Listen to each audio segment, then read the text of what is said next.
የማንቸስተር ዩናይትድ የ14 ወራት ጉዞ ዛሬ ጠዋት በአስደንጋጭ ሁኔታ ተጠናቆ እኔ አሰልጣኝ ብቻ ሳልሆን ማኔጀር ነኝ በሚል ከቦርዱ ጋር ውዝግብ ውስጥ የገቡት ሩበን አሞሪም ከስልጣናቸው ተባረዋል። ዝርዝሩን ይዘናል። ዛሬ ሰኞ ጥር 5 2026 የወጡ ዘገባዎች እንደሚያረጋግጡት ማንቸስተር ዩናይትድ ዋና አሰልጣኙን ሩበን አሞሪምን ከስራ አሰናብቷል። ፖርቹጋላዊው አሰልጣኝ በክለቡ የነበራቸው ቆይታ ያበቃው በትላንትናው ዕለት ከሊድስ ዩናይትድ ጋር 1-1 ከተለያዩ በኋላ ነው። ይህ ውጤት ዩናይትድን በሊጉ 6ኛ ደረጃ ላይ ያስቀመጠ ሲሆን ከቅርብ ጊዜ ወዲህ የታየ ውጤት ማሽቆልቆል ለውሳኔው አንዱ ምክንያት ነው። ነገር ግን ለመባረራቸው ዋናው ምክንያት ውጤት ብቻ አይደለም። ከጀርባ ያለው እውነት የስልጣን ሽኩቻ ነው። በቅርቡ አሞሪም በሰጡት አወዛጋቢ መግለጫ እኔ የመጣሁት የማንቸስተር ዩናይትድ አሰልጣኝ ኮች ልሆን ሳይሆን ማኔጀር ልሆን ነው ሲሉ ተደምጠው ነበር። ይህ ንግግራቸው ከክለቡ አመራሮች በተለይም ከቴክኒካል ዳይሬክተሩ ጄሰን ዊልኮክስ እና ከዋና ስራ አስፈጻሚው ኦማር ቤራዳ ጋር የነበራቸውን የከረረ ግንኙነት አደባባይ ያወጣ ነበር። አሞሪም በተጫዋቾች ዝውውር ላይ ሙሉ ስልጣን እንደተነፈጉና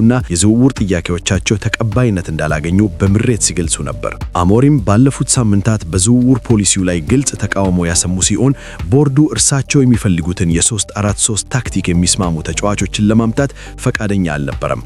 ይህ አለመግባባት ዛሬ ጠዋት መልክ ይዞ ክለቡ ውል ለማቋረጥ ወስኗል። ማንቸስተር ዩናይትድ ለአሞሪም ቀሪ ኮንትራት ከፍተኛ ካሳ መክፈል ይኖርበታል።